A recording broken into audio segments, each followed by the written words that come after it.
You will finish this video knowing exactly what level of English you need to work as a software engineer, whether remote from Brazil or migrating to a country like Canada or Australia. But let me ask you a question first. Did you click on this video thinking it would be a video in Portuguese? Calma que é um vídeo em português sim.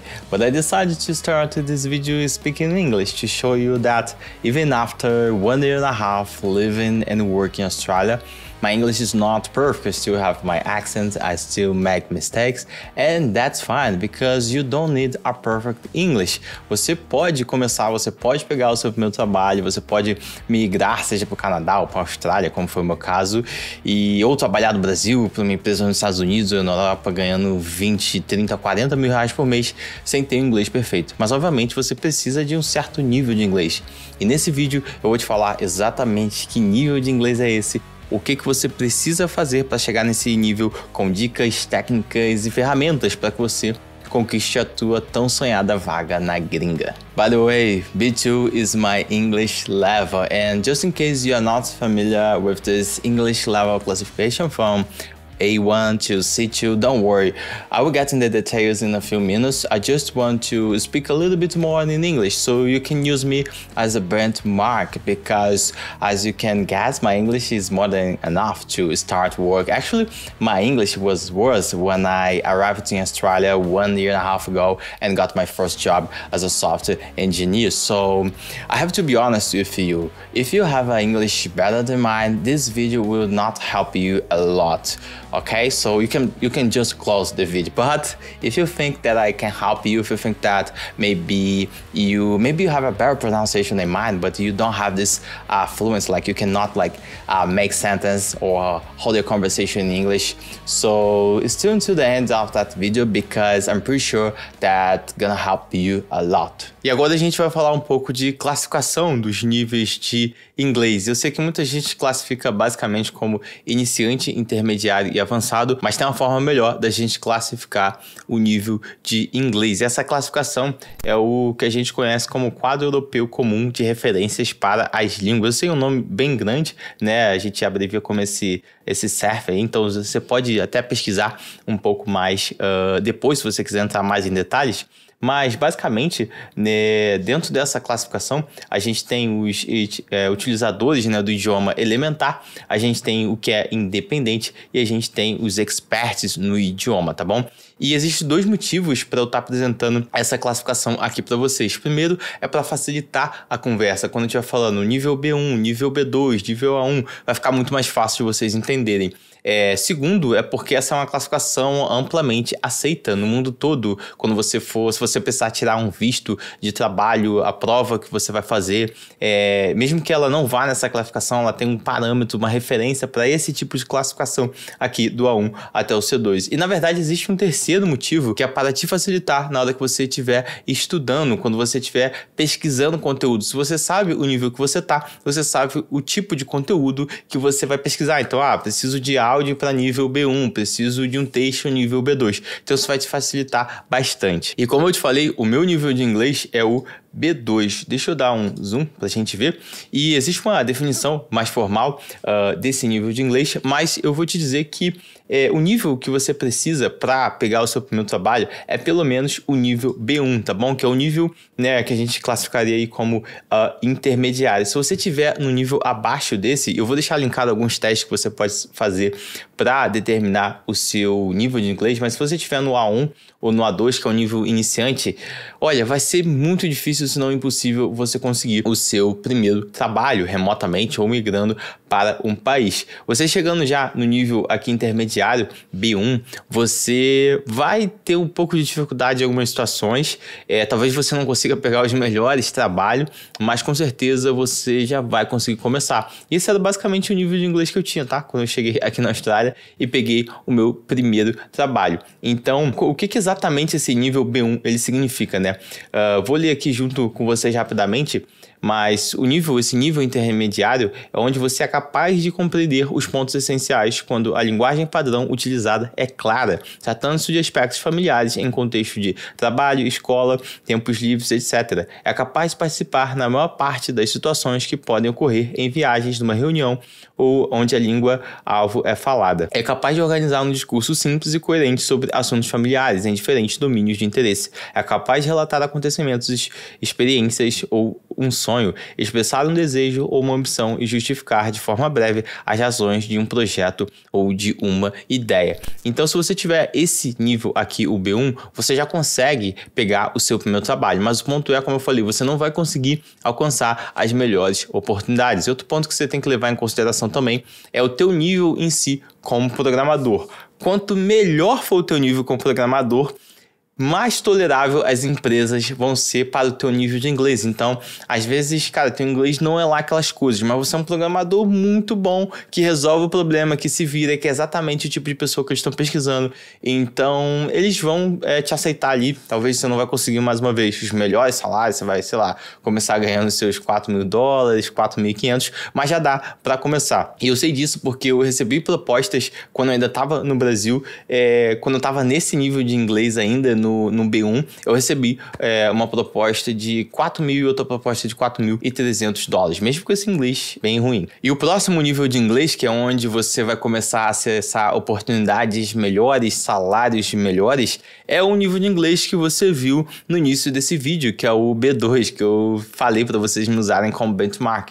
E a definição desse nível B2, que seria um nível já um pouquinho acima do intermediário, é onde você é capaz de compreender o conteúdo essencial de assuntos concretos ou abstratos num texto complexo, incluindo uma discussão técnica na sua especialidade. É capaz de comunicar com uma grande espontaneidade que permita uma conversa com o falante nativo, não se detectando tensão em nenhum dos falantes. É capaz de exprimir-se de forma clara e pormenorizada sobre uma vasta gama de assuntos, emitir uma opinião sobre uma questão atual e discutir sobre as vantagens e desvantagens de diferentes argumentos. Então, se você estiver nesse nível, você já vai conseguir acessar oportunidades melhores na faixa ali, acredito que começando já nos $5.500, conseguindo uns $6, 7 até $8.000. Eu tô falando, obviamente, vai depender de outros fatores técnicos, mas para alguém te pagar um salário de mais ou menos uns $7.000, $7.500, eles vão exigir que você tenha um inglês como esse, onde você consiga ter conversas técnicas sobre assuntos complexos sem ter problema ali na hora da comunicação. E como vocês bem sabem, eu sou o tipo de pessoa que gosta de trazer vocês para a realidade. E eu tenho que ser sincero, a maioria das pessoas que eu conheço, isso eu incluo eu mesmo, tá? Antes de chegar aqui na Austrália, tem um inglês pior do que elas imaginam. E sendo bem sincero, se você nunca teve uma conversa com um falante nativo, ou pelo menos alguém que esteja nesse nível mais avançado, C1, C2, e eu não digo assim, não conto o seu professor do curso de inglês, ou seu professor da escola, mas eu digo uma pessoa que ela não fala o teu idioma, por exemplo, uma pessoa que ela não está interessada em te ensinar inglês, ela só está tentando ter uma conversa com você, que é o que vai acontecer quando você fizer uma entrevista de emprego, seja com a recrutadora, ou seja com a parte técnica. Se você nunca teve uma conversa dessa, nesse nível, com esse tipo de falante, seja alguém avançado ou um falante nativo, por pelo menos uns 10, 15 minutos, na boa, muito provavelmente o seu inglês é pior do que você imagina, porque só tem uma forma de você ficar bom, principalmente nessa parte de speaking da fala, que é você praticando. E o inglês da vida real, ele é um inglês bem diferente do que você vai ver, por exemplo, num vídeo que você está assistindo, tem toda a questão ali principalmente se você estiver falando com um falante nativo, toda a questão da forma como eles pronunciam, dos termos, das expressões, gírias, dependendo do contexto que você estiver falando. Então é realmente mais difícil do que você imagina. E eu falo isso para quê? Eu falo isso para te tirar da zona de conforto, porque o que eu mais conheço é programador que acha que eles conseguem falar inglês só porque eles jogaram algum jogo online e trocaram meia dúzia de conversas com algumas pessoas sobre um contexto muito específico, muito limitado, que é do contexto do jogo ali que eles jogaram. Então, se você só conseguiu falar aquelas meia dúzia de frases ali num jogo ou algo parecido, eu não acredito que você ainda esteja pronto para ter uma conversa com um falante nativo. E eu sei que parece, né, mais uma vez, eu jogando aqui um balde de água fria, mas é porque eu me decepcionei com o meu inglês quando eu vim aqui para a Austrália, porque foi muito pior do que eu imaginava. Então eu tô jogando limpo aqui para que vocês, para abrir o olho de vocês e vocês perceberem que não, vocês precisam de fato trabalhar no inglês de vocês. Outro erro muito comum de quem tá querendo estudar inglês é achar que dá para aprender inglês depois de adulto como uma criança. Dizer, mas uma criança ela aprende inglês muito rápido, então eu consigo aprender também.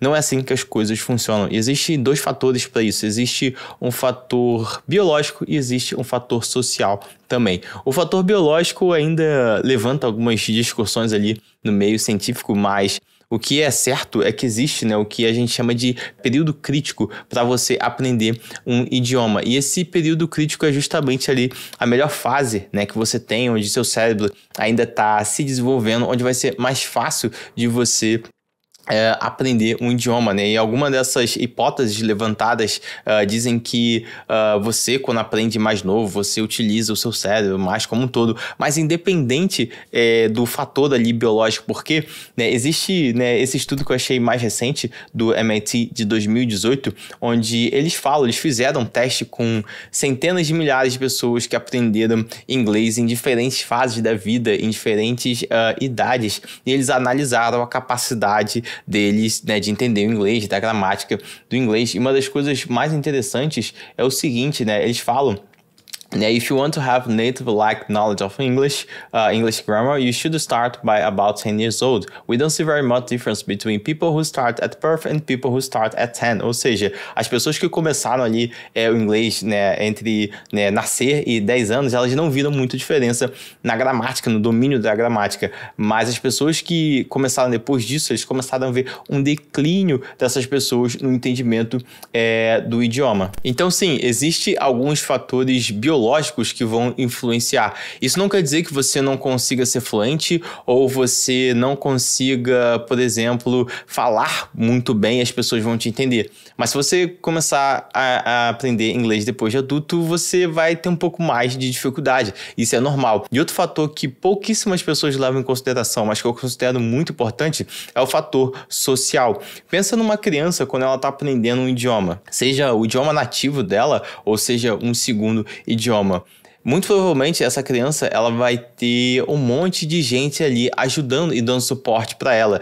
Geralmente uma criança que ela se torna fluente em um segundo idioma é porque ela teve pais ali, né, os parentes, né, vieram migrando de algum outro país e acabam ensinando para essa criança outro idioma. Ou quando você está aprendendo o seu idioma nativo, você tem o tempo todo, né, sejam seus pais, sejam seus irmãos, parentes ou pessoas próximas te dando feedback. Quando você comete algum erro, quando você pronuncia alguma coisa errada, quando você, que você pega isso, celular, e você ensina a criança, celular, aí você pega o livro e fala assim, criança, isso aqui é um livro, aí a criança fala errado, e você vai lá e corrige. Isso é algo que você não vai ter na sua vida adulta. Mesmo, por exemplo, se você vir morar aqui, por exemplo, num país de língua inglesa. Obviamente você vai aprender mais porque você vai estar ouvindo mais, mas você não tem pessoas te dando feedback o tempo todo. Por quê? Porque isso é até considerado um pouco de falta de educação. Você imagina que a cada palavra ou coisa que eu pronunciasse errado, as pessoas parassem para me corrigir,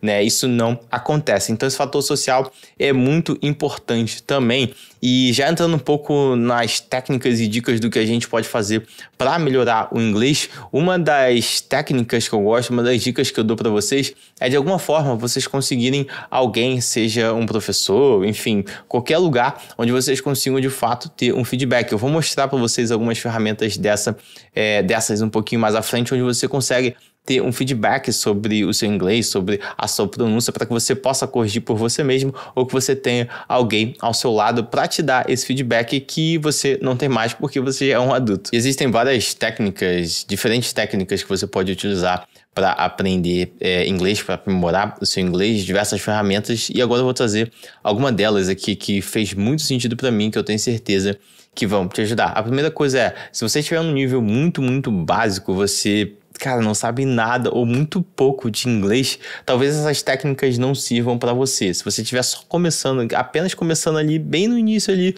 não vai servir muito. Por quê? Porque você vai ter dificuldade de utilizar essas técnicas. Então, se você estiver nesse nível mais A1, ali diria, no primeiro nível de inglês, eu te recomendo você utilizar o Duolingo. O Duolingo é a melhor ferramenta que eu conheço para quem está começando. Você vai começar realmente bem do básico e você vai praticar as palavras, os verbos mais básicos, tanto a parte de listening quanto a parte de escrita, aprender a formular sentenças, né, frases básicas, e isso vai te ajudar bastante. Agora, se você já chegou no nível ali A2 ou B1, existe uma técnica, na verdade até o nível mais avançado, até o nível que eu tô, o nível C1, que funciona bastante, que você pode adaptar de acordo com o seu nível, tá? Que é a técnica de você ler textos com áudios, né? Ouvir áudios com texto. E aqui eu quero deixar claro uma coisa, eu tô falando de estudo ativo, tá bom? Eu gosto muito de, quando eu acordo, por exemplo, de manhã, eu boto um podcast, eu tô preparando meu café da manhã e eu tô ouvindo inglês, e obviamente eu tô melhorando meu inglês, e meu celular tá em inglês, meu computador tá em inglês, tudo isso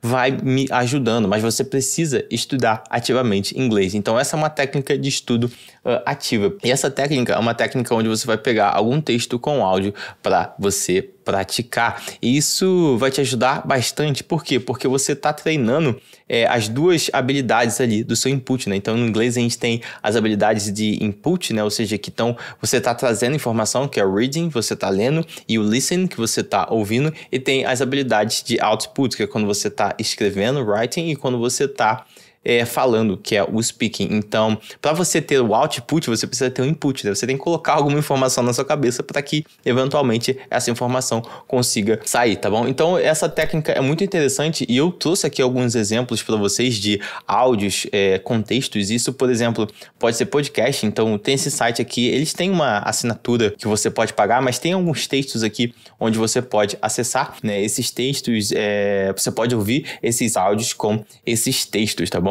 Então, é uma ferramenta bastante interessante. Outro podcast que eu recomendo muito, principalmente para gente que é da área de desenvolvimento, é o Software Engineer Unlocked, né? Que é esse podcast onde eles têm conversas com diversos engenheiros de software e eles têm a transcrição toda do podcast. Então, isso aqui é uma mina de ouro para gente que trabalha com programação, porque a gente tem o áudio, a gente tem o texto e a gente tem um assunto que é super relevante para gente. Então, o vocabulário vai ser mais próximo do que você vai utilizar, os termos, as ferramentas, e um assunto que, obviamente, você gosta se você é engenheiro de software. Então, tudo isso vai te ajudar a absorver mais o inglês. Outro conteúdo que eu tenho, que foi, na verdade, com quem eu aprendi essa técnica, né? Quem já parou para estudar inglês, talvez conheça já o conteúdo do Mário Vergara, e ele tem, dentro do site dele, eu acho que ele não faz mais essa série de vídeos, mas, olha, acho que já tem mais de 200 vídeos, onde ele pega, deixa eu clicar num vídeo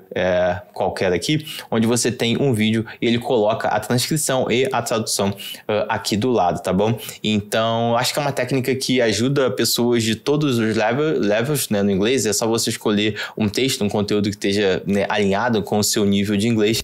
E você pode ouvir esse áudio, ver esse vídeo, e depois você lê só a transcrição, e depois você utiliza os dois, e você toma notas, você escreve, você salva isso em algum bloco de notas, você usa algum aplicativo para te ajudar a revisar, não importa. O importante é que você tenha esses dois inputs juntos, você tenha o áudio e você tenha um texto, e depois você pode inclusive treinar, né, o seu speaking. Você vai pegar esse texto e vai falar, e vai repetir, você vai escrever, ali não digitar, tá? Escreve mesmo no papel, que te ajuda a absorver melhor.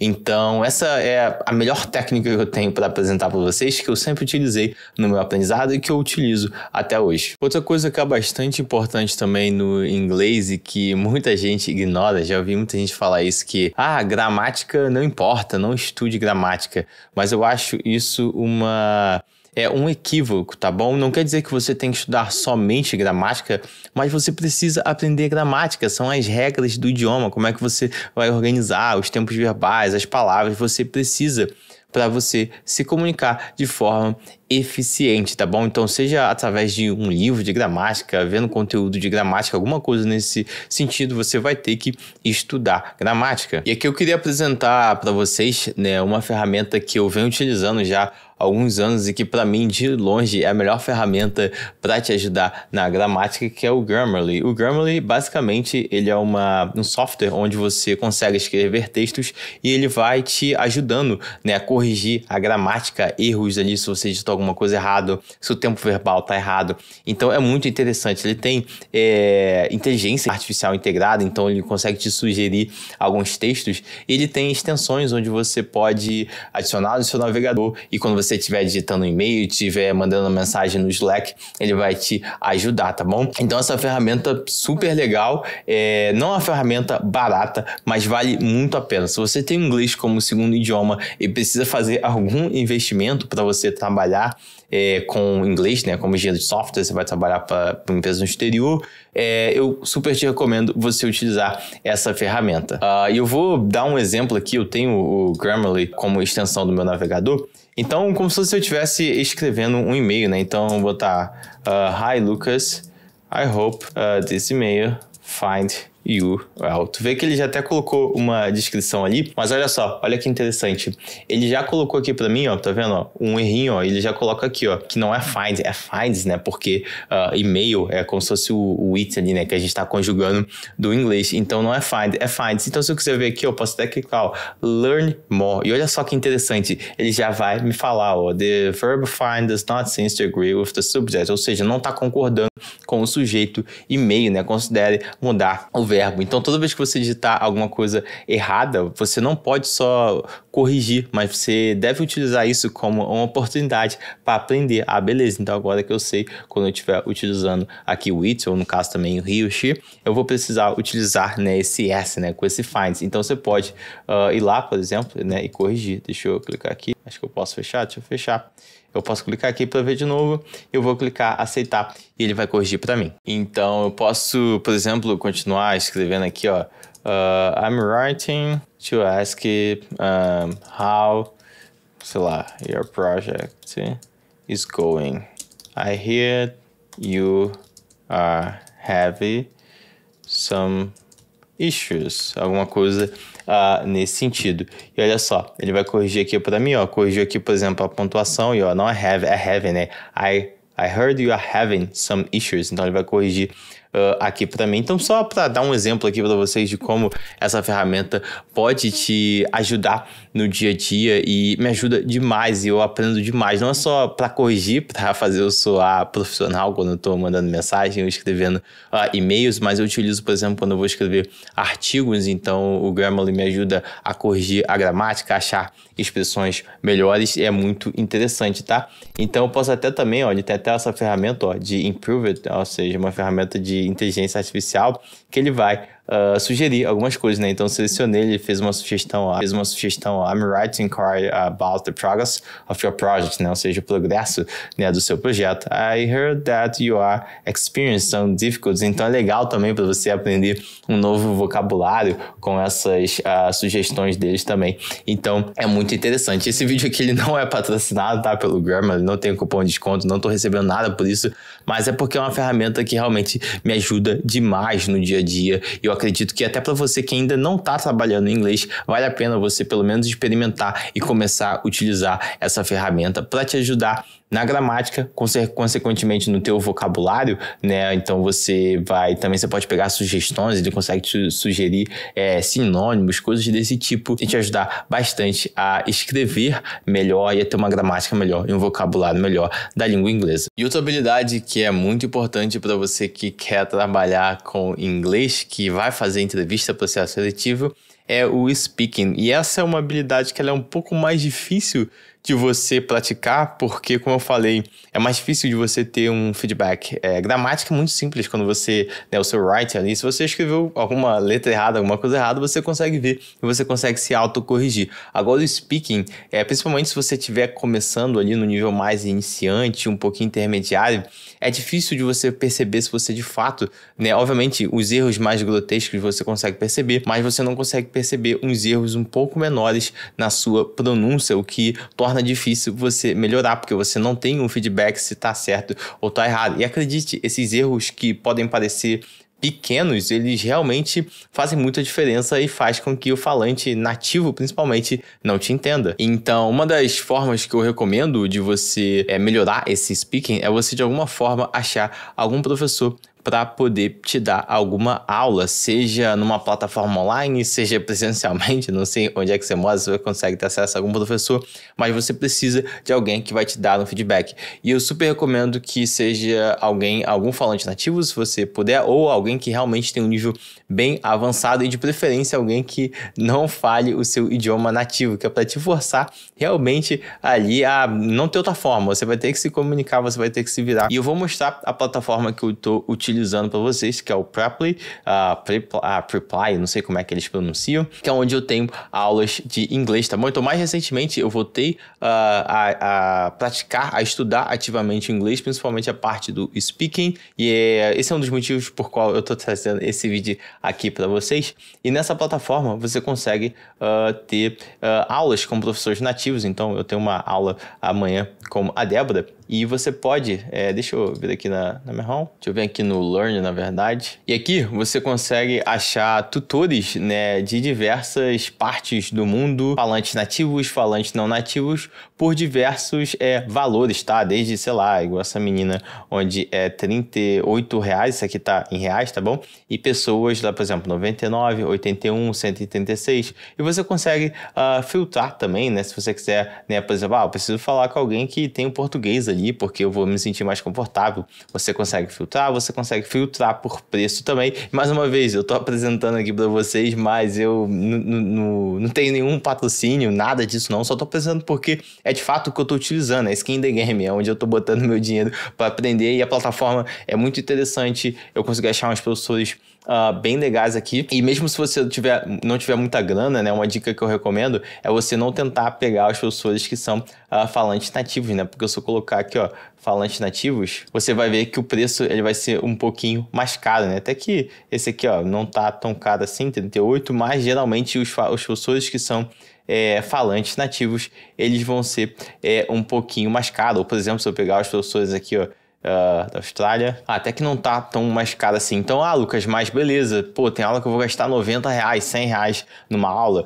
Assim, se você for pegar um professor que, sei lá, talvez você vai gastar R$50, R$60, eu diria que sim, vai ser um investimento relativamente pesado. Talvez você gaste R$400, R$500 por mês para você melhorar o seu speaking. Mas se você colocar isso dentro, né, do contexto de um processo para você conseguir o seu primeiro trabalho, digamos que você gaste, sei lá, R$500 por mês durante 6 meses praticando, você vai estar gastando R$3.000. É algo que com certeza vai se pagar muito quando você conseguir a tua primeira oportunidade. Obviamente, se você, cara, é basicamente um júnior, você está ganhando R$3.000 por mês, vai ficar muito pesado para você.